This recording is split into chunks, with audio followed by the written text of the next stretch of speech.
মানুষ মরার পরে কি চল্লিশা করা জায়েজ আছে? এই প্রশ্নের উত্তর সব জায়গায় দেওয়া লাগে। বোঝা গেল বাংলাদেশের সব সমাজে এটা আছে। আপনাদের এলাকায় আছে চল্লিশা?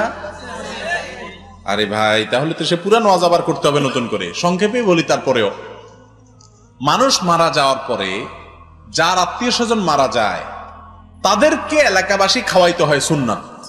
তাদের কাছ থেকে খানা আদায় করা এটা ইসলামের শিক্ষা না। হিন্দুদের মধ্যে শ্রাদ্ধ আছে, শ্রাদ্ধ। আমি সব জায়গায় এই কথাটা বলি।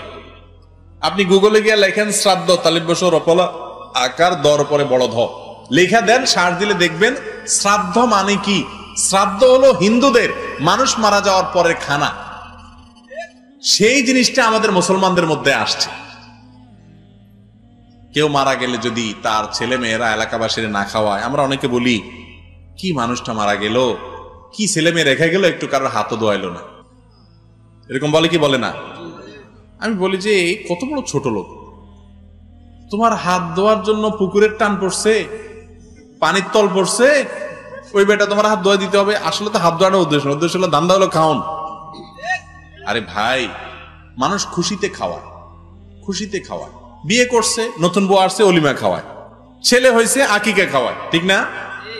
সেখানে আপনি আপনার বাপ মারা গেছে, আপনি খুশি যে বা জমি জমার ভাগ এখন আমি পেয়ে যাবো, বুড়া মরে গেছে, শেষ, আসেন ফুর্তি করে আপনাদের খাওয়াই। ব্যাপারটা কি এরকম? তাহলে কেন খাওয়াবেন? এর সাথে ইসলামের কোন সম্পর্ক? হ্যাঁ, মৃত মানুষের তরফ থেকে দান সদকা করা জায়েজ আছে।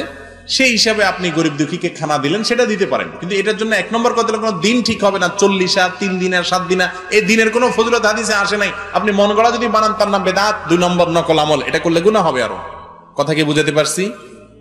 আর দ্বিতীয় কথা হলো যে গরিব খাওয়ানোর নাম দেয়া হয়, আসলে গরিবের তো কোনো বিল নাই। গরিবরা বলে এই চেয়ারম্যান সাহেব খাক, তোরা পরে আয়, ঠিক না?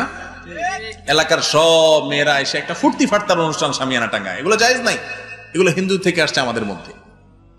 যাই হোক, সবচেয়ে বড় কথা হলো যে মৃত ব্যক্তির জন্য আমরা দোয়া করব, তাদের পক্ষ থেকে দান সদকা করব, আরো যে আমলগুলো আছে সেগুলো করবো ইনশাআল্লাহ। আল্লাহ তাআলা আমাদেরকে তৌফিক দান করুন। অনেক পীরের মুরিদেরা বলেন আমার পীরও গায়েবের খবর জানেন, কোরআন হাদিসের দৃষ্টিতে বিস্তারিত জানতে চাই। ভাই, কোন পীর সাহেব গায়েবের খবর জানেন? আল্লাহ কোরআনে বলছেন, কুল, হে রাসূল আপনি বলে দেন। কে বলতেছে? রাসূল সাল্লাল্লাহু আলাইহি ওয়াসাল্লামকে আল্লাহ বলতেছেন, আপনি বলে দেন, লা আ'লামুল গায়ব, আমি গায়েব জানি না। লাউ কুনতু আ'লামুল গায়বা, যদি আমি গায়েব জানতাম তাহলে আমার অনেক কল্যাণ হইতো, কখনো বিপদ হইতো না। উহুদের যুদ্ধে নবী করিম সাল্লাল্লাহু আলাইহি ওয়াসাল্লাম আঘাতপ্রাপ্ত হইছেন না, হন নাই? উনি যদি জানতেন এদিক থেকে আঘাত আসতেছে, তাহলে তো উনি বেঁচে যেতেন। বোঝা গেল নবী সাল্লাল্লাহু আলাইহি ওয়াসাল্লাম পর্যন্ত গায়েব জানতেন না। আমাদের অনেক ভাইরা এটা নিয়ে অনেক তর্ক করেন। হ্যাঁ, তাকে আল্লাহ তাআলা গায়েবের অনেক জিনিস জানাইছেন, যে আল্লাহ যেটা জানাইছেন সেটা উনি জানতেন, তার গায়েব থাকে নাই। কথা কি বুঝাতে পারছি? আল্লাহ যেটা জানাই দিচ্ছেন গায়েবের এলেম তাকে, সেটা তিনি জানছেন অবশ্যই। কিন্তু তিনি নিজে থেকে সবকিছুই জানেন গায়েবের, ব্যাপারটা সেরকম না। অতএব কোন পীর সাহেব সব গায়েব জানেন, এটা তো কোনোভাবে হতেই পারে না। এটা ঈমান বিধ্বংসী কথা এবং কোরআন হাদিসের সাথে সাংঘর্ষিক বিষয়। গায়েবের একমাত্র মালিক আল্লাহ তাআলা। আমরা সূরা হাশরের শেষ 3 আয়াতে পড়ি না, আলিমুল গায়বি ওয়াশ শাহাদা, আল্লাহর সম্পর্কে বলি, ওয়াল্লাহুল্লাযী লা ইলাহা ইল্লাহু, তিনি আল্লাহ। তার বৈশিষ্ট্য কি? আলিমুল গায়বি ওয়াশ শাহাদা, তিনি প্রত্যক্ষ জিনিসও জানেন, গায়েবেরও মালিক তিনি, গায়েবেরও আলিম তিনি।